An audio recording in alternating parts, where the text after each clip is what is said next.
सामर्थ्यशाली नावामध्ये आपल्या सर्वांचे हार्दिक स्वागत करत आहे. बोलण्यासाठी शब्द आज कमी पडत आहेत मला, शक्यतो तसं होत नाही, पण अंतकरण पूर्णपणे भरून आलेलं आहे आणि देवाचे जितके उपकार मानावे तितके थोडेच आहेत. मी आपल्या सर्वांचे वैयक्तिकरित्या हा उपकार मानतो की आपण सर्वजण या ठिकाणी देवाच्या सानिध्यामध्ये एकत्रित आलेला आहात. की जेवढं कार्य देवानं आपल्या अंतःकरणामध्ये केलेलं आहे त्याच्या मोबदल्यात आपण त्याला काहीही देऊ शकत नाही, पण स्वखुशीने देवाच्या गौरवासाठी मी नक्कीच आम्ही तुमचे स्वागत करत आहोत. अंकल मायकल, खूप दिवसापासून आम्ही तुमच्या तब्येतीसाठी प्रार्थना करत होतो आणि देवानं तुम्हाला चांगली तब्येत दिलेली आहे आणि ज्यांनी माझ्यासाठी प्रार्थना केल्या त्याचे मला उपकार मानतो. परमेश्वर आणि मला वाचून त्याच्या सेवेसाठी आजपर्यंत जीवन केलेलं आहे. देवाची ठीक आहे. तर आपण थोडा आपल्याला उशीर जरी झाला असला तरी काय हरकत नाही आहे. आपण सर्वजण एकत्र आलेलो आहोत, हीच फार मोठी गोष्ट आहे आणि मलाही जास्त वेळ नाही आहे. तर 7 वाजलेले, तर आपण थोड्या वेळेसाठी देवाच्या वचनातून फार महत्त्वाचे वचनं शिकणार आहोत. आपण जसं आठवतं आपल्याला 2-3 वर्षापूर्वी आपण निर्णय घेतला होता की आपल्याला 28 तत्व जे आहेत त्या 28 तत्वांचा अभ्यास करायचा आणि ते तत्व आपण पार पाडतो. बरोबर? कोणत्या तत्वामध्ये आहोत कोण सांगेल का? 22. तत्व क्रमांक 22. बरं, तत्व क्रमांक जर आपण पाहिलं तर तत्व ख्रिस्ती 22 जे आहे त्या 22 तत्व क्रमांकामध्ये आपण आहोत. आणि ते तत्व काय सांगतं आपल्याला?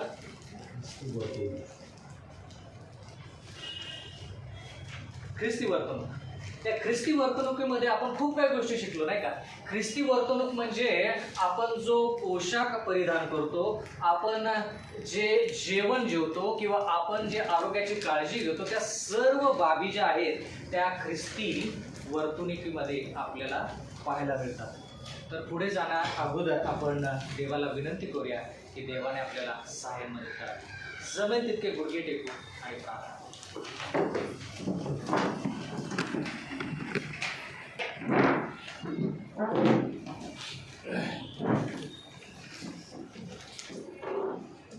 पवित्र पवित्र महान सेनाधीश परमेश्वर, प्रेमळ पित्या, आभार उपकार मानतो की जरी वेळ लागला तरी देखील परमेश्वरा तू आमच्या प्रार्थनेचं उत्तर दिलेलं आहेस. प्रेमळ पित्या, आभार उपकार मानतो की तू आम्हाला पुन्हा एक वार तुझ्या नामस्मरणामध्ये तुझं गौरव करण्यासाठी, फक्त तुझंच नाव उंचावण्यासाठी या ठिकाणी एकत्रित केलेलं आहेस. परमेश्वरा, तुझ्याकडे बघून आम्ही ह्या ठिकाणी एकत्रित आलेलो आहोत आणि म्हणून विनंती करत आहोत परमेश्वरा की तुझ्या वचनाद्वारे आमचं पूर्णपणे लक्ष तुझ्याकडे असावं, जेणेकरून परमेश्वरा तुला पाहून, तुझं सामर्थ्य पाहून, तुझं चारित्र्य पाहून परमेश्वरा आम्ही तुझ्यासारखे हो. परमेश्वरा, दयेनं कृपेनं आमच्या पापांची चुकाची क्षमा कर आणि परमेश्वरा, जे सत्य आम्ही शिकू इच्छितो, जे सत्य तू आम्हाला सांगू इच्छितोस परमेश्वरा, ते सत्य पूर्णपणे स्वीकारण्यासाठी आम्ही स्वतःला तुझ्या अधीनात स्वाधीन करत आहोत. पवित्र आत्म्याने पुन्हा एकदा आमच्या अंतःकरणामध्ये कार्य करावं अशी आम्ही तुझ्या चरणी प्रार्थना करत आहोत. प्रेमळ पित्या, आज कोणी मनुष्य नाही तर पुन्हा एक वार ख्रिस्त ह्या ठिकाणी विजय होऊ दे आणि पुन्हा एक वार शैतान परमेश्वर ह्या ठिकाणी पराजित होऊ दे. फक्त तुझ्याच नावाचं गौरव होऊ दे, तुलाच मान महिमा मिळू दे, तुझं सत्य आणि तुझं चारित्र्य उंचावलं जावं, ही कळकळीची नागराची विनंती येशू ख्रिस्ताच्या प्रिय गोड नावात मागतो, म्हणून तू आहे.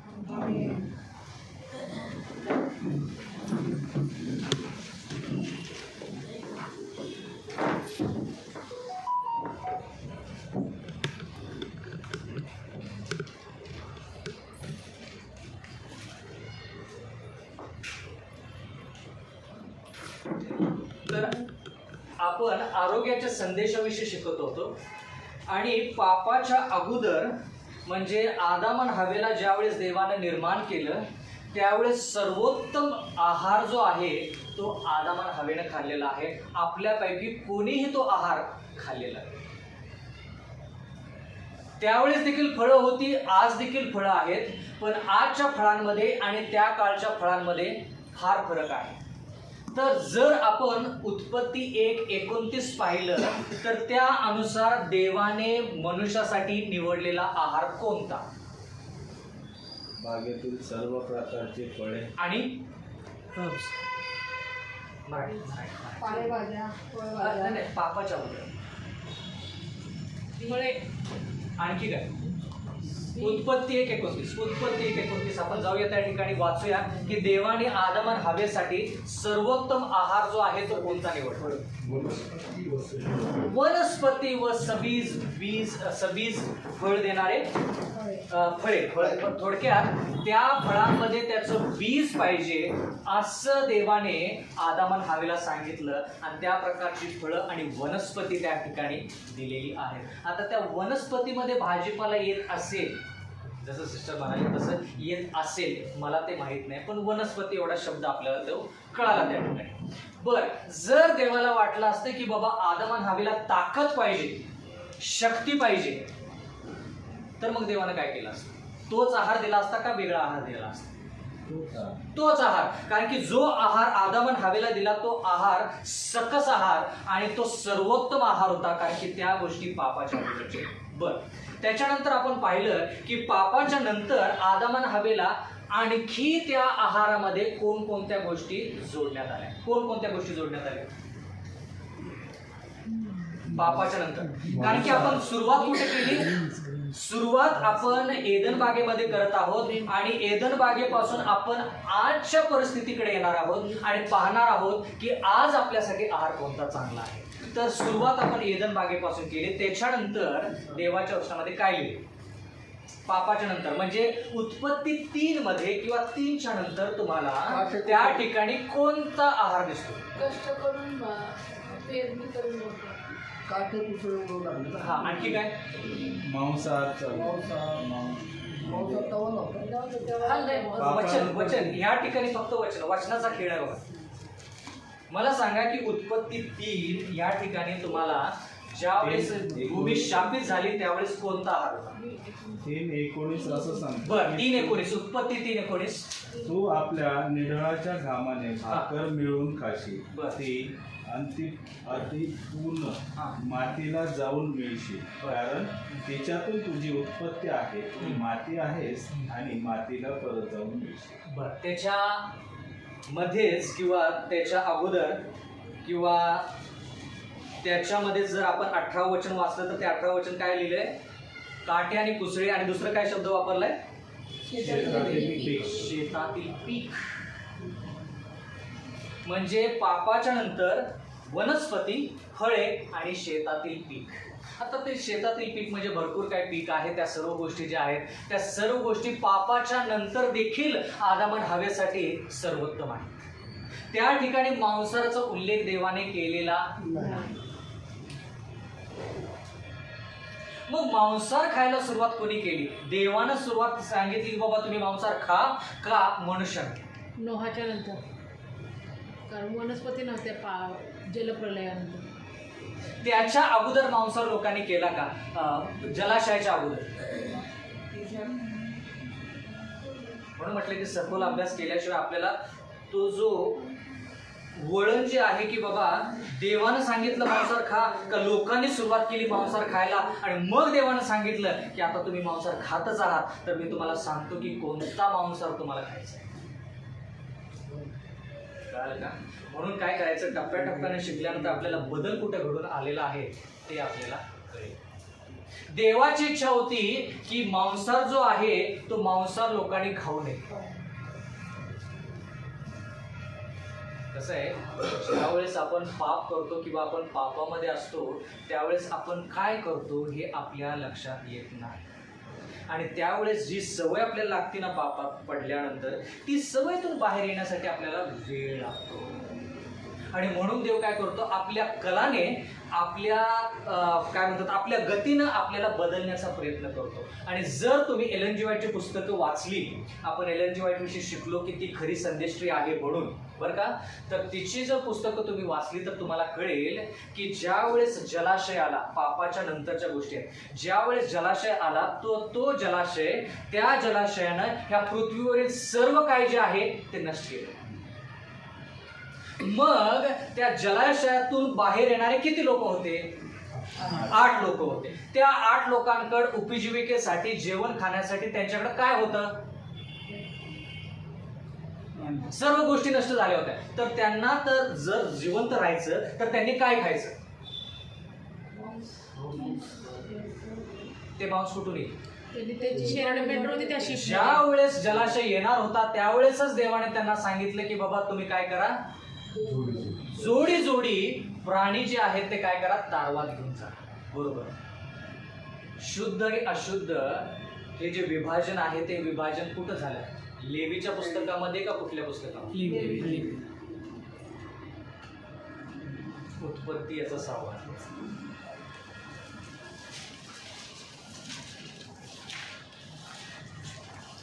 जे शुद्ध आणि अशुद्ध आहे याचं वर्गीकरण जे आहे ते वर्गीकरण कुठे झालं? उत्पत्तीचा 7वा अध्याय, माफ करा, उत्पत्तीचा 7वा अध्याय 1 पासून वाचा. मग परमेश्वराने नोहाला सांगितले, तू आपल्या सगळ्या कुटुंबासह तारवात कर, हा. कारण मी पाहिले आहे की या पिढीत तू त्यांच्या पुढे नीतिमान आहेस. सर्व लोकांमध्ये नीतिमान जो आहे तो नोआ आणि त्याचं कुटुंब आहे. आणि म्हणून देवाचं वचन म्हणतं, नोआ तू तारवात ये. पण ज्यावेळेस तू तारवात जाशील त्यावेळेस मला माहित आहे नोआ की ज्यावेळेस वर्षा म्हणजे पाऊस पडेल, ज्यावेळेस जलाशय येईल, त्यावेळेस तुला त्या ठिकाणी खाण्यासाठी काही गोष्टी उरणार आहेत. तर जलाशय त्या सर्व गोष्टी नष्ट केल्यानंतर ज्या गोष्टी तुला लागणार आहेत त्याची तरतूद तू आत्ताच कर. मग काय झालं? पुढचं वचन बरोबर आहे. सर्व शुद्ध पशूंपैकी नर माझ्या. हा, सर्व शुद्ध पशूंपैकी, म्हणजे शुद्ध आणि अशुद्ध हे वर्गीकरण जे आहे ते लेवीच्या पुस्तकामध्ये नाही, उत्पत्तीच्या पुस्तकामध्ये. आता ह्या ठिकाणी 7व्या अध्यायामध्ये काय लिहिले की बाबा शुद्ध, बरोबर का, शुद्ध जे आहेत त्यापैकी कसं घ्यायचं? परत एकदा पुढे वाचा. आणि आकाशातील काय पक्ष्यांकडे नाही, दुसरं वचन. सर्व शुद्ध पशूंपैकी नर माझ्या 7 आणि अशुद्धपैकी नर माझ्या 2. शुद्ध म्हणजे त्या ज्या ठिकाणी, शुद्ध म्हणजे आणि अशुद्ध म्हणजे काय? खुरं विभागलेली. हा, ते आपण कुठं, बरोबर आहे, कुठं वाचतो ते? लेवी. लेव्हीच्या पुस्तकामध्ये. मग जरी लेव्हीच्या पुस्तकामध्ये ते लिहिलं असलं तरी देखील नोहाला ते उत्पत्तीमध्येच माहिती. आपण ते लेव्हीच्या पुस्तकामध्ये वाचतो, याचा अर्थ असा नाही की शुद्ध प्राणी म्हणजे काय हे लेव्हीच्या पुस्तकामध्ये लोकांना कळालं, ते उत्पत्तीमध्येच नोहाला कळालं. म्हणजे थोडक्यात कसं, 10 आज्ञा जे आहेत त्याचा अभ्यास किंवा ते वाचन जे आहे, तो पहिलं वाचन आपण 10 आज्ञाचं कुठं करतो? निर्गम 20 मध्ये. त्याच्या अगोदर 10 आज्ञा नव्हत्या का? नक्की होत्या, पण त्या नमूद ज्या केलेल्या आहेत, पाठीवरती ज्या लिहिल्या गेल्या आहेत ते निर्गम मध्ये लिहिले आहेत. त्याचा अर्थ असा नाही की आदाम आणि हवेला 10 आज्ञा माहित नव्हत्या. त्याचा अर्थ असा नाही की कायन आणि हाबेलला 10 आज्ञा माहित नव्हत्या. जर 10 आज्ञा माहित नव्हत्या तर देव कायनला का म्हणे की बाबा तू तुझ्या भावाचा खून केलेला आहेस आणि पाप तुझ्या दाराशी टपून बसलेला आहे. म्हणजे थोडक्यात काय, 10 आज्ञा अगोदरच होत्या, त्या लोकांना माहीत होत्या, पण त्यांनी काय केलेलं आहे त्याचं नमूद जे केलेलं आहे ते निर्गम याच्या 20व्या. बरोबर तसंच शुद्ध आणि अशुद्ध ह्या गोष्टी कशा आहेत, शुद्ध प्राणी म्हणजे कोणता, अशुद्ध म्हणजे कोणता, हा जर लेवीमध्ये जरी लिहिला असला तरी त्याचा उल्लेख उत्पत्तीमध्ये आहे. बर, शुद्ध आणि अशुद्ध या ठिकाणी नोहाला त्या तारवात ते प्राणी घेण्यास सांगितलं, तर त्याच्या पाठीमागचा उद्देश काय की बाबा ज्यावेळेस जलाशय येईल त्यावेळेस ते जलाशय पूर्णपणे सर्व गोष्टी काय करेल, नष्ट करेल. आणि नष्ट केल्यानंतर नोआ आणि त्याच्या लोकांना खाण्यासाठी, त्यांची उपजीविका म्हणजे थोडक्यात काय, जिवंत राहण्यासाठी. कधीपर्यंत जिवंत राहण्यासाठी? धान्य उगवपर्यंत. धान्य उगवपर्यंत जिवंत राहण्याचं कायम स्वरूपी. किती वेळ लागतो तुम्ही सांगा मला, किती वेळ लागतो एखादं पीक येण्यासाठी? कमीत कमी 6 महिने. 6 महिने. 3 महिने ते 6 महिने. 3 महिने ते 6 महिने काहीतरी उपजीव. कसं आहे, देव चमत्कार करू शकतो. देव म्हणू शकतो की मी तुला हवेवरती जिवंत ठेवतो, पण देव तसं नाही. देव म्हटला की बाबा मी एक योजना आखलेली आहे. ती योजना काय की बाबा फक्त आणि फक्त या ठिकाणी जलाशयामुळे सर्व गोष्टी नष्ट झालेल्या आहेत, म्हणून त्या काळामध्ये फक्त तू काय कर, मांसाहार खा, पण कोणता? शुद्ध. शुद्ध. आता जरा लक्ष द्या, आपण उत्पत्ती याच्या 6व्या अध्यायाकडे जाऊया. उत्पत्ती याचा 6वा अध्याय.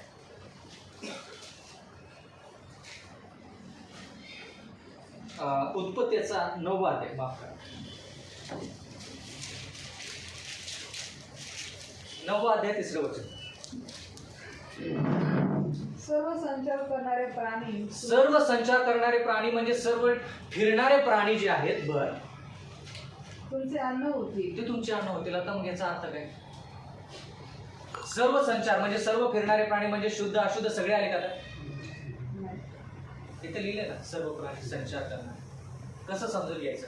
आता हे जे वचन समजून घ्यायचं आहे ना, याच्यासाठी आपण कुठलं वचन वाचलं? आपण ह्याच्या अगोदर उत्पत्ती याचा 7वा अध्याय. 7व्या अध्यायामध्येच देवानं सांगितलं की शुद्ध आणि अशुद्ध काय. तर शुद्ध जे प्राणी आहेत, जे संचार करतात, त्या सर्व संचार करणाऱ्या शुद्ध प्राणी हे तुमचे काय होईल? भोजन होईल. म्हणजे 7व्या अध्याय आणि 6वा अध्याय एकत्रित करून मग आपल्याला त्याचा अर्थ करतो की संचार करणारे प्राणी म्हणजे कोणते? शुद्ध. आता हे शुद्ध प्राणी म्हणजे आता कसं ओळखायचं? आता त्याच्यासाठी लेवीच्या पुस्तकाकडे जावं, म्हणजे पुढं पाठीमागे शिकवा. नाही तर लोक म्हणतील, काही देशातले लोक म्हणतील की बाबा सरपटणारे सगळे प्राणी आपण खाऊ शकतो, आणि ते खातात. ते हे वचन दाखवतील आपल्याला. पण हे वचन जे आहे की सर्व संचार करणारे प्राणी, कोणते सर्व संचार करणारे प्राणी? शुद्ध प्राणी जे सर्व आहेत, जे संचार करतात, ते लोकांचं भोजन होऊ शकतात. आता ते शुद्ध कोणते ते आपण थोडक्यात पाहूया. ठीक आहे. लेवीचं पुस्तक याचा 11वा अध्याय आणि 3रं वचन.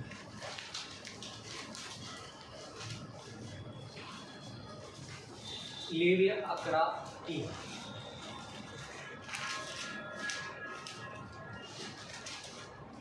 पशुपैकी ज्यांचे खुरे विभागलेले पशुपैकी ज्यांचे खूर दुभागलेले आहेत. बर, मुद्दा नंबर 1, त्याचे खूर दुभागलेले पाहिजेत. बर, पुढे.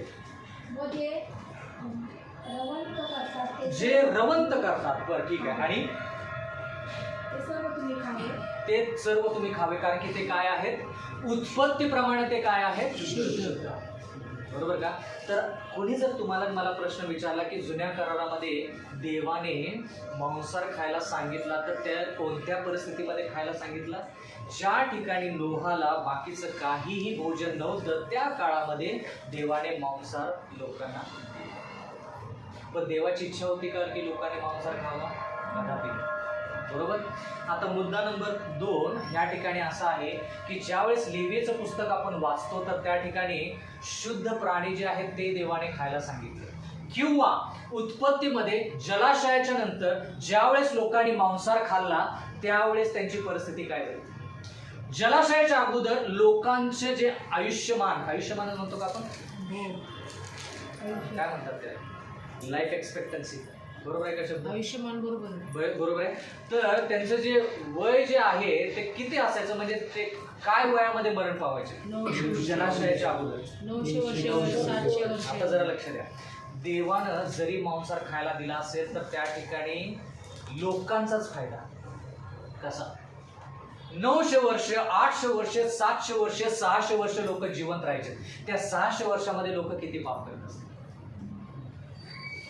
ज्या वेळेस देवानं नोहाच्या काळामधल्या लोकांना पाहिलं, तर देवाचं वचन म्हणतं की त्यांचे विचार कंटिन्युअस म्हणजे सातत्याने कसे होते?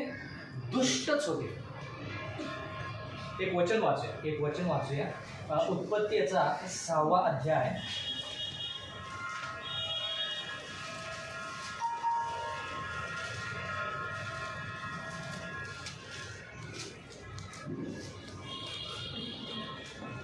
आणि 5 वचन उत्पत्ती 6:5. पृथ्वीवर मानवाची दुष्टाई फार आहे.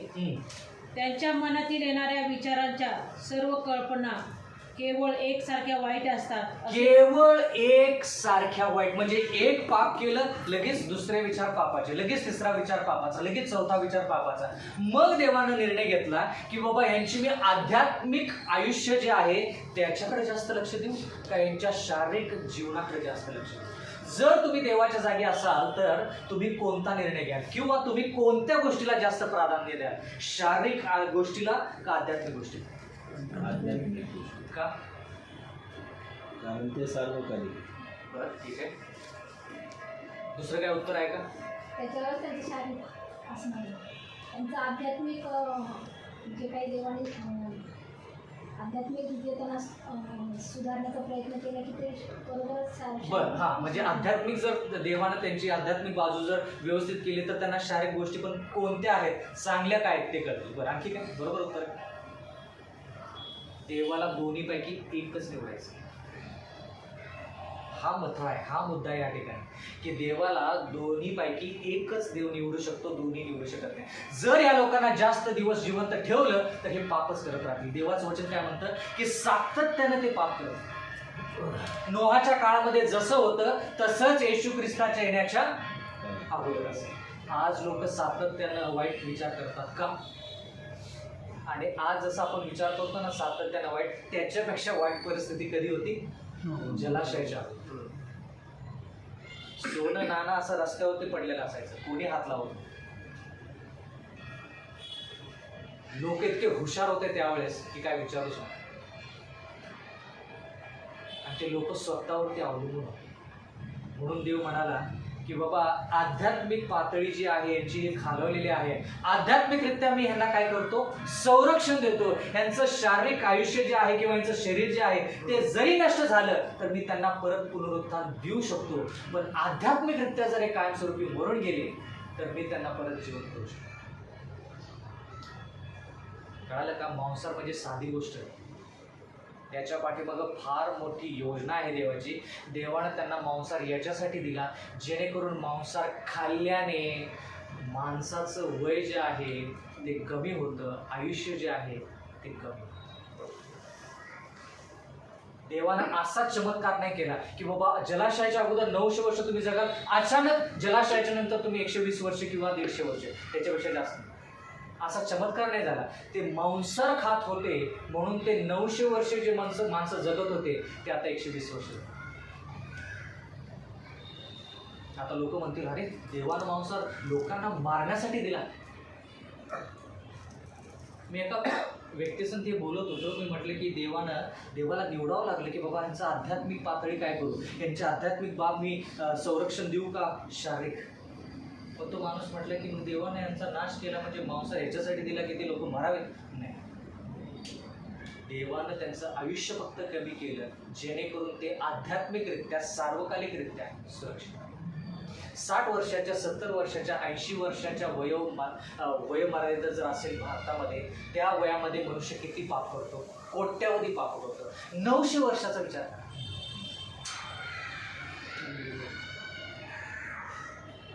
आणि मी कोणत्या गोष्टी सांगतोय तुम्हाला, कोणत्या गोष्टीविषयी आपण विचार करत आहे? जलाशयाच्या अगोदर येशू ख्रिस्ताने ज्यावेळेस या भूमीवरती पाहिलं त्यावेळेस लोकांची मनं जी होती ते पापामध्येच होती, म्हणून त्याला ते नष्ट करावं लागलं.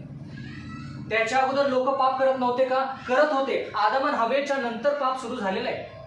त्यांच्याच काळामध्ये त्यांनीच पाप केलं, तिथून पाप सुरू झालेले आहे. त्यावेळेस देवानं जग नष्ट नाही केलं. नोहाच्या काळामध्ये का? कारण की परिस्थिती एवढी वाईट होती की देवाला ते सर्व जग जे आहे ते नष्टच करावं. आणि ज्यावेळेस मांसाहार लोकांना दिला त्यावेळेस मांसाहारामुळं जी आयुष्यमान जे आहे लोकांचं ते कमी झालं आणि लोक कमी पाप करू लागले. कळालं का? म्हणून देवानं सांगितलं की बाबा आता तुम्ही काय करा, तुमचं आयुष्यमान कमी झालेलं आहे, आता मला तुम्हाला आणखी जास्त त्रास होता येणार नाही, तुम्ही काय करा, शुद्ध मांसाहार. पण जर लोक म्हणाले असते की नाही देवा आम्हाला शुद्ध शाकाहार खायचं आहे, देव नाही म्हणाला असता का? देव नाही म्हणाला असता का? नाही, देव म्हणाला असता की फार चांगली गोष्ट आहे, शुद्ध शाकाहार तुम्ही जेवण जेवा. पण पाप जगामध्ये आल्या कारणानं मनुष्याची वृत्ती जी आहे ते हिंसक झाल्यामुळं, मनुष्य जो आहे तो स्वार्थी झाल्यामुळं त्याला जे काय आवडलं ते त्याने केलं. मग देव म्हणाला, तुम्ही काही खात आहात तर मी तुम्हाला आता शुद्ध मांसाहारच, पण जे शुद्ध आहे ते मी तुम्हाला देतो. ज्यावेळेस लहान लेकरू रांगत असतं त्यावेळेस ते जे काय त्याला दिसेल ते तोंडात टाकतं, बरोबर. मग ते लेकरू रांगता रांगता उभा राहतं, मग चालायला सुरुवात करतं, तरी देखील ते लेकरू काही जरी मिळालं तर ते तोंडात टाकतं. मग काय म्हणते, नाही नाही ते छी आहे. मग त्याच्याऐवजी आई काय करते, चांगली गोष्ट. बरं ठीक आहे, आता जरी ती गोष्ट वाईट असली तर त्याच्यासारखीच दुसरी गोष्ट एवढी पण चांगली नसेल पण त्यासारखी वाईट पण गोष्ट नसेल, अशी गोष्ट ती आई त्या लेकराला देते. कारण की का बाबा त्या लेकराला तेच आवडतं, तर काय करेन मी, त्याच्यामध्येच चांगली गोष्ट त्या लेकराला कोणती मिळेल ते मिळेल. मग देवाने किती विचार करायचा. म्हणून जे लोक पाहिजे तो मांसाहार खायचे, देव म्हणाला की तुम्ही पाहिजे तो मांसाहार खाऊ नका, मांसाहारच खायचा ना तर ठीक आहे, मी तुमच्यावरती काय करतो, दया दाखवतो, मी तुम्हाला शुद्ध मांसाहार देतो. आणि त्या काळामध्ये आत्ताची गोष्ट चाललेली नाही, त्या काळामध्ये देवाने शुद्ध मांसाहार लोकांसाठी दिला. आयुष्यमान कमी झालं. मग आता देवाचे लोक सातत्यानं पुढे वाटचाल करत असताना कोणकोणते आहार त्यांनी खाल्ले ते आपण थोडक्यात पाहणार आहोत. बरं, आपण उत्पत्तीच्या पुस्तकाकडे जाऊया. उत्पत्तीचा 18वा अध्याय. उत्पत्ती 1 पाहिलं, उत्पत्ती 6 पाहिलं, उत्पत्ती 3 पाहिलं, उत्पत्ती 9 पाहिलं, उत्पत्ती 18. आपण अब्रामाच्या काळाकडे जाऊया. अब्रामाने त्या ठिकाणी कोणता आहार घेतलेला आहे ते आपण पाहूया. उत्पत्ती 18 दुसरं वचन. बरं, पहिल्यापासून वाचा. वचन 1. तो दिवसा भर उन्हाच्या वेळी डेऱ्याच्या दाराशी बसला असता अब्राम त्याच्या तंबूच्या दाराशी बसलेला आहे. बरं, पुढे. परमेश्वराने ममरेच्या पिनोन राईत त्याला दर्शन दिले. बरं, त्याने आपली दृष्टी वर करून पाहिजे तेव्हा त्याच्या समोर 3 पुरुष उभे असले त्याला दिसले. बरं, त्या ठिकाणी अब्रामाला 3 पुरुष दिसलेले आहेत. बरं, त्या 3 पुरुषांना जेवण काय दिलं? 6वं वचन. तेव्हा अब्राम त्वरेने डेऱ्यात सारेकडे जाऊन म्हणाला, 3 मापे सपीठ लवकर घे व ते मळून त्याच्या भाकरी कर. बरं, पीठ घे आणि त्याच्या भाकरी कर. मग आता कोणता आहारामध्ये जोड झालेली आहे आपण पाहिलं? वनस्पती आणि फळं. पापाच्या नंतर वनस्पती, फळं आणि पीक. बरं, आता याच्यानंतर काय पाहतो आहोत आपण? पीठ आणि त्याच्या मळून येणारे काय? भाकर. बरं, ठीक आहे, पुढे. अब्राम गुराकडे धावत गेला व त्याने एक चांगले कोवळे वासरू निवडून चाकराकडे दिले. बरं, त्याने ते त्वरेने रांधिले.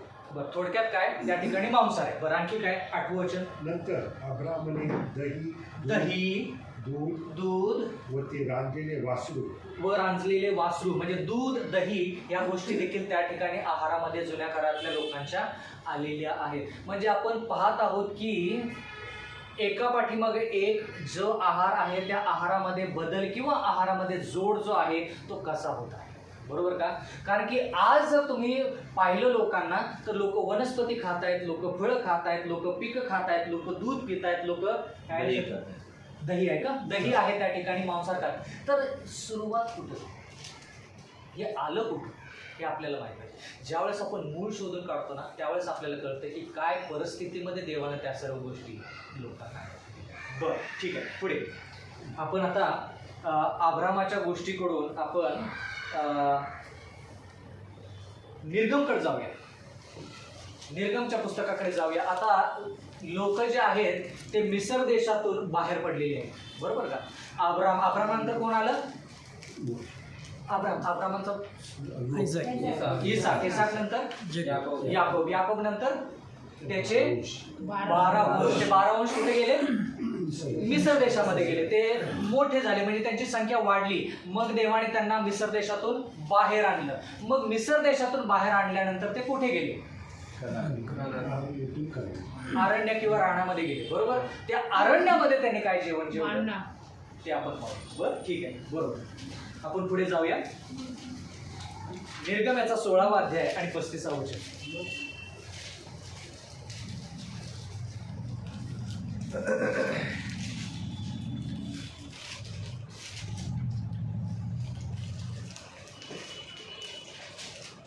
निर्गमनाचा 16वा अध्याय आणि 35वा वचन. इस्रायल लोक वस्ती असलेल्या देशात जाऊन पोहोचेपर्यंत 40 वर्ष मान्ना खात होते. 40 वर्ष त्यांनी काय खाल्लेलं आहे? मान्ना खाल्लेला. मान्ना का खाल्ला? पीक का खाल्लं नाही? त्यांना पिकवायची संधी नसते. पिकवायची संधी नाही, कारण की एका ठिकाणाहून दुसऱ्या ठिकाणी ते स्थलांतर करत होते. म्हणून त्यांना काय केलेलं आहे? देवानं मान्ना दिलेला आहे. मान्ना हे कोणाचं भोजन आहे? देवदूताचं भोजन आहे. सर्वोत्कृष्ट असेल की नाही? म्हणजे ज्या वेळेस देव एखादी गोष्ट मनुष्याला देतो ना, ते सर्वोत्कृष्ट असते. मनुष्यानं त्याच्यामध्ये बदल करून म्हणू नये की देवा हे तू दिलेलं आहेस ना, मी तुला थोडं सांगतो की मला काय आवडतं.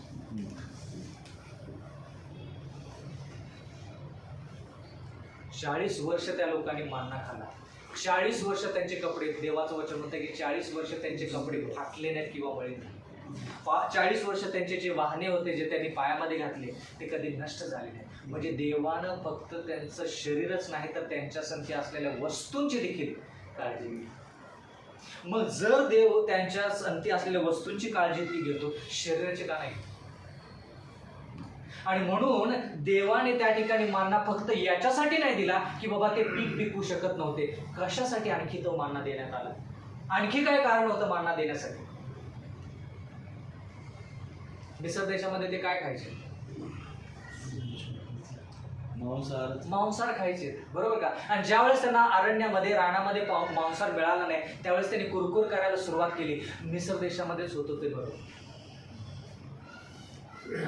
मग आता मला सांगा की मिसर देशामध्ये मांसाहार जो ते खात होते तो बरा का देवाने दिलेला मान्ना? देवाने दिलेला. म्हणजे आपण तोंडाने बोलतो ते, पण काय आहे की आपल्याला ते कळते पण वळत नाही. बरोबर आहे का? तर त्या ठिकाणी मान्ना जो दिला तो 40 वर्ष त्या लोकांनी खाल्ला. आजारी किती जण पडले मान्ना खाऊन? कोणीच नाही. ज्यावेळेस लोकांनी मांसाहार खाल्ला त्यावेळेस लोक मरण पावले का? हजारांनी लोकांनी. मग आपण लोकांना देवाला दोष द्यायचा का? देवा तूच सांगितलंस शुद्ध मांसाहार खाण्यासाठी. देव म्हणतो की शुद्ध मांसाच्या जागी मी तुम्हाला देवदूताचं जेवण देत होतं, ते तुम्हाला आवडलं. तुम्हाला मांसाहार पाहिजे. देवाच्या योजना ज्या आहेत ना त्या सर्वोत्कृष्ट आहेत. कुणीतरी मला काही वर्षापूर्वी व्हिडिओ पाठवला आणि त्या व्हिडिओमध्ये असं दाखवण्यात आलं, असं सांगण्यात आलं की आज देखील कुठल्या तरी जगाच्या कोपऱ्यामध्ये कुठंतरी देशामध्ये आज देखील मान्ना पडतो. आणि ते मान्ना पाहून लोकांना वारंवार देवाच्या वचनाकडे जावंसं वाटतं आणि लोकांचं मन देवाच्या वचनाकडे जातं आणि त्या लोकांचा विश्वास वाढतो की बाबा देवाने खरंच त्या लोकांना मान्ना दिला आणि तो मान्ना आज देखील आमच्या ह्या देशामध्ये पडतो. दुसरा मुद्दा, मान्ना देण्यापाठीमागे काय असेल की बाबा त्या लोकांचं शरीर जे आहे त्यांचं आध्यात्मिक पातळी जी आहे त्या आध्यात्मिक पातळीने शरीर व्यवस्थित राहावं. जर तुमचं शरीर व्यवस्थित नसेल तर तुमची आध्यात्मिक पातळी खालावते. बरोबर का चूक? बरोबर. आता उदाहरण, अहरोनाचे 2 पुत्र, त्यांचं नाव नदाब आणि अबिहू. अहरोनाचे 2 पुत्र, त्यांचं नाव नदाब आणि अबिहू. ते याजक म्हणून पवित्र स्थानामध्ये कार्यरत होते. आता त्या घटनेकडे आपण जाणार नाही पण थोडक्यात सांगतो. तर ज्या वेळेस ते त्या पवित्र स्थानामध्ये जायचे तर त्यांना सांगण्यात आलं होतं, देवाकडूनच ती वाणी आली होती की एक विशिष्ट प्रकारचा जाळ घ्यायचा आणि ते धूपदान घ्यायचं आणि मग देवाच्या समोर जायचं किंवा त्या पवित्र स्थानामध्ये प्रवेश करायचा. तर देवाचं वचन असं सांगतं की त्यांनी मद्यपान केल्यामुळे, मद्यपान म्हणजे थोडक्यात आजच्या भाषेमध्ये दारू, मद्यपान केल्यामुळे त्यांना कोणता जाळ घ्यायचा हे कळालं नाही आणि म्हणून त्यांनी एक स्ट्रेंज म्हणजे एक असा वेगळाच जाळ जो आहे तो घेऊन किंवा ते धूपदान घेऊन ते देवासमोर गेले आणि देवाचं वचन म्हणतं की त्याच ठिकाणी ते मरण पावले. तर मरण पावल्यानंतर कोणीही त्यांना ते आत जाऊन त्यांना बाहेर काढू शकलं नाही, कारण की जर हे आत गेले तर हे मरण पावतील का? देवाच्या समोर. म्हणून त्यांच्या कमरेला जो दोर होता त्या कमरेचा दोर त्यांनी ओढला आणि पवित्र स्थानातून त्यांना बाहेर काढण्यात आलं. त्या वेळेसपासून इस्रायल लोकांमध्ये ही भीती की बाबा जर आपण पवित्र स्थानामध्ये कार्य करत आहोत, जर आपण देवाचे सेवक आहोत तर आपण कोणत्याही प्रकारचा मद्यपान करायचा नाही. कळालं का आता की दानिएलानं राजाचं जेवण का खाल्लं नाही? कारण की त्या राजाच्या जेवणामध्ये मद्यपान. दानिएलाला कोणती घटना आठवली माहिती आहे का? दानिएलाला नदाब आणि अबिहूची घटना आठवली, जे मोशेनं लिहून ठेवली होती, तेच दानिएलानं वाचलं. म्हणून ज्या गोष्टी आपण सेवन करतो ना, त्या गोष्टीचा परिणाम फक्त शरीरावरतीच नाही तर आपल्या मनावरती देखील होतो. एका माणसानं संशोधन केलं आणि त्या संशोधनामध्ये त्यानं काय केलं की एक इंजेक्शन घेतलं. त्या इंजेक्शनमध्ये चहा आणि कॉफीमध्ये कॅफिन जे असतं, ते कॅफिन आणि निकोटीन जे आहे ते स्पायडर कोष्टी जो आहे त्या कोष्ट्याच्या शरीरामध्ये इंजेक्शन दिलं. आणि त्या कोष्ट्याला अगोदर इंजेक्शन द्यायच्या अगोदर कोपऱ्यामध्ये ठेवलं. त्या कोष्ट्यानं कोपऱ्यामध्ये ते जाळं जे आहे ते काही तासामध्ये बरोबर आकारामध्ये विणलं. बरोबर आकारामध्ये ते इंजेक्शन घ्यायच्या अगोदर त्या कोष्ट्यानं काय केलं, ते बरोबर जाळं जे आहे ते बरोबर आकार देऊन तयार केलं. आणि ज्यावेळेस इंजेक्शन दिलं त्यावेळेस त्या कोष्ट्याला जवळपास ते आकार आणण्यासाठी, तशाच प्रकारचा आकार कशामध्ये, जाळ्यामध्ये आणण्यासाठी 96 तास लागले. तरी देखील ते जाळं अगोदरच्या जाळ्यासारखं कुठंच जवळपास नव्हतं. फार विचित्र जाळं त्याने तयार केलं. म्हणजे त्या एका इंजेक्शनाचा, निकोटीनचा किंवा त्या कॅफिनचा, चहाचा, कॉफीचा प्रभाव जर त्या कोष्ट्यावरती इतका पडतो तर आपल्यावरती किती पडत असेल. पण आपण ते संशोधन करत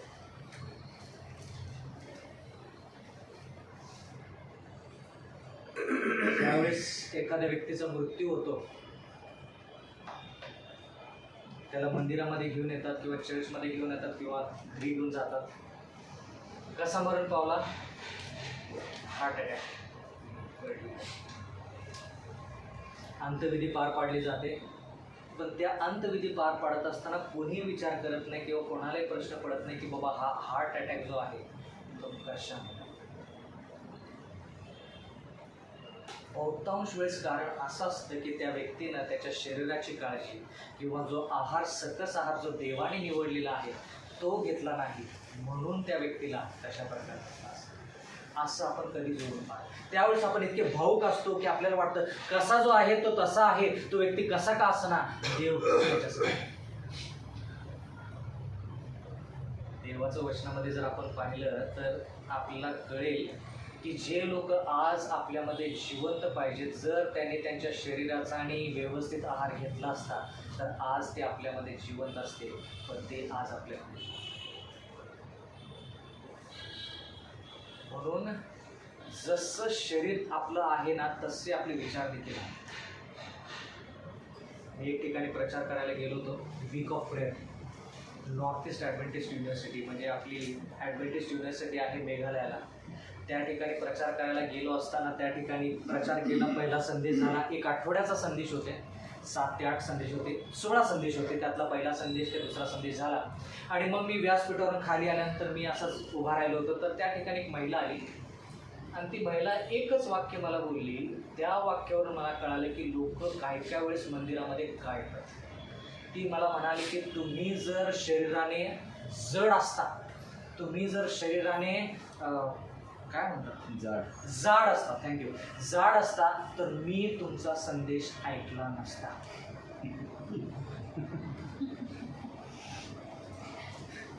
म्हणजे कोणता व्यक्ती कसा देवाचा संदेश स्वीकार करेल आपल्याला काही सांगता येईल.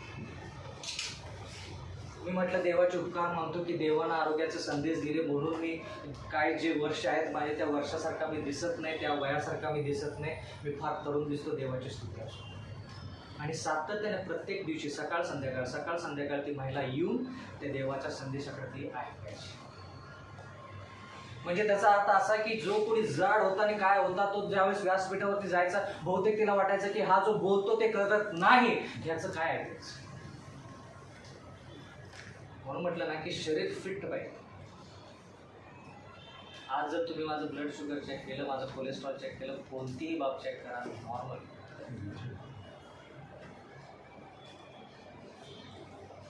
म्हणून ज्यावेळेस आपण संदेश देतो ना तो संदेश जगून दाखवायचा, म्हणजे लोकांना विश्वास बसते, खात्री पडते की बाबा हा जो माणूस बोलतो ना देवाच्या वचनातून ते करणं शक्य आहे. हा करू शकतो, मीही करू शकतो. पुढच्या आठवडी तुमचे जे प्रश्न आहेत ते प्रश्न घेऊन या. जे वचनामध्ये तुमचे जे मागील आठवडी तुम्ही प्रश्न विचारले की हे वचन असं सांगते, त्याचा अर्थ काय, त्या वचनाचं विश्लेषण करून आपण पुढच्या आठवडी याच्यापेक्षा जास्त शिकू. अर्धवट शिक्षण फार धोक्याचं आहे. कृपा करून पुढच्या आठवडी 6:30 वाजता आपण या ठिकाणी येऊया आणि देवाच्या वचनामध्ये मंत्र बोलू. परमेश्वर आपल्या सर्वांस आशीर्वाद देईल. तुला पवित्र अतिपवित्र आजच्या जिवंत सैनाधीश प्रभूराजा तुला मान महिमा गौरव देते माझ्या प्रभू. तुझे विशेष आभार मानते आजच्या तुझ्या पवित्र शाबादी माझ्या पित्या परमेश्वरा. मला इथं जमलेल्या प्रत्येकाला तू तुझा पवित्र शाबाद पाळण्यास सहाय्य केलंस माझ्या प्रभूराजा. आजचा जो काही मन्ना प्रभूराजा तू आम्हाला दिलास, दिवसभर तू आमची काळजी वाहिलीस, आध्यात्मिकरित्या तू आम्हाला अन्न पुरवस म्हणून तुझे विशेष आभार मानते. आणि जिवंत पित्या परत संध्याकाळच्या या समयी माझ्या प्रभू मला इथं जमलेल्या प्रत्येकाला तुझ्या सभेमध्ये तू घेऊन आलास. होय माझ्या पित्या परमेश्वर, तुझ्या ज्ञानामध्ये वाढण्यासाठी तू आम्हाला संधी देत आहे. जिवंत पित्या आम्ही तुझे विशेष आभार मानत आहोत प्रभूराजा की आज आम्ही तुझ्या चरणी आलो आहोत. माझ्या जिवंत पित्या परमेश्वरा इथं जे काही आम्ही आध्यात्मिक ज्ञान तू आम्हाला दिलेलं आहेस आज ब्रदरांद्वारे प्रभूराजा तू आम्हाला पुरवत आहे म्हणून तुझे आभार मानते. जिवंत पित्या मी विशेष प्रार्थना करते पित्या की ब्रदरांना लागणारं सर्व सहाय्य तू पुरव. त्यांच्याद्वारे तू आमच्याशी बोलत आहे माझ्या प्रभूराजा. होय राजा, जे काही आज तो आम्हाला जो संदेश आमच्यापर्यंत आलेला आहे प्रभूराजा की होय जिवंत पित्या परमेश्वरा तुझ्या विश्वासू लेकरांचा जसा आता या क्षणापर्यंत प्रभू युगानुयुग तू काळजी वाहत आहेस त्याप्रमाणे प्रभूराजा इथून पुढं सुद्धा जेव्हा प्रत्येक विश्वासू लेकराची काळजी वाहण्यास तू सामर्थ्यशाली पिता आहे, तू समर्थ आहे प्रभूराजा. जे आम्ही अन्न खात पित आहोत प्रभूराजा आजच्या युगामध्ये ते जरी आम्हाला आमच्या देहाला ते ताकद देणारं नसेल माझ्या प्रभूराजा, पण तुझ्यामध्ये ते सामर्थ्य आहे प्रभूराजा. तुझ्या वचनाद्वारे तू आम्हाला जगवण्याचं तुझ्यामध्ये सामर्थ्य आहे. होय माझ्या पित्या परमेश्वर, ते वचन ग्रहण करण्यासाठी तू आमची तयारी कर, आमची पात्रता कर प्रभूराजा. मी तुला कळकून प्रार्थना करत आहे. ज्या विनंत्या आलेल्या आहेत प्रभू त्या तुझ्यासमोर ठेवत असताना माझ्या पाप अपराधांची क्षमा कर प्रभू. जिवंत पित्या माझे कुठलेही पाप त्या आलेल्या विनंत्याच्या आड येऊ नको देऊ माझ्या पित्या, अशी मी तुला कळकून प्रार्थना करते खंडागळे फॅमिलीसाठी. जिवंत पित्या त्या फॅमिलीला त्या घरामध्ये त्या घरातल्या अडचणी सर्व काही तुला ठाऊक आहे माझ्या प्रभूराजा. जी काही त्यांच्या समस्या आहेत माझ्या पित्या माझ्यापेक्षा तू अधिक जाणतोस, कारण तुझे नेत्र त्यांना बघत आहे, तू त्यांना पारखतोस, तू त्यांची काळजी वाहतोस प्रभूराजा. आणि म्हणून आम्ही खंडागळे फॅमिलीसाठी विशेष प्रार्थना करतो. त्यांची तू काळजी व्हा. त्यांच्या ज्या काही अडचणी असतील प्रभूराजा, ज्या समस्या असतील, ज्या भविष्यातल्या गोष्टी असतील प्रभू त्या सर्व प्रभू तुला ठाऊक आहे. त्यांना तू आशीर्वादाने भर, त्यांच्या संगती सोबती तू राहा माझ्या पित्या. त्यांना लागणारं सहाय्य तू पुरव, अशी मी तुला कळकून प्रार्थना करते. जिवंत पित्या त्यांच्या संगती तू होतास आहे आणि राहणार आहेस असा आमचा पूर्ण विश्वास आहे. प्रार्थना करते ज्या टीना सिस्टर आहेत प्रभू त्यांच्यासाठी आम्ही विशेष प्रार्थना करतो माझ्या पित्या. त्या बहिणीच्या आरोग्यासाठी प्रार्थना करतो. मला माहिती नाही राजा त्या बहिणीला काय झालेलं आहे, पण तुला मात्र त्या बहिणीच्या प्रत्येक दुःख सुख माहिती आहे माझ्या पित्या. जिवंत पित्या तुझ्या स्पर्शाने तिला बरं वाटू दे, तुझं आरोग्य तिला दे माझ्या पित्या. तिच्या आयुष्यात तुझी मोठी साक्ष तू तयार कर, अशी मी तुला कळकून प्रार्थना करते. तुझे विशेष ते आभार मानते की ब्रदरांना तू आरोग्य दिलंस आणि आज पित्या परमेश्वरा त्यांच्याद्वारे तू आमच्याशी बोललास. इथं जमलेल्या प्रत्येकाच्या अंतःकरणाचा मनाचा प्रत्येकाच्या फॅमिलीचा ताबा तुझ्याकडे देत आहे. प्रत्येकाच्या ज्या प्रार्थना विनंत्या असतील प्रभू त्या सर्व तुला ठाऊक आहे. सर्वांच्या अडचणी तुला ठाऊक आहे. सर्वांचा ताबा तुझ्याकडे देत आहे. दयेने कृपेने प्रत्येकाच्या प्रार्थनेचं उत्तर तू दे. आणि माझ्या जिवंत पित्या ह्या क्षणाला तू आम्हाला इथं घेऊन आलास तसं येणाऱ्या दिवसातसुद्धा तू आमच्यासाठी योजना कर, अशी मी तुला कळकून प्रार्थना करते. सर्वांचा ताबा तुझ्याकडे देऊन ही लहानशी नम्र विनंती धन्य तारणारा येशू ख्रिस्त याच्या गोड आणि प्रिय नावात मागते म्हणतो आहे.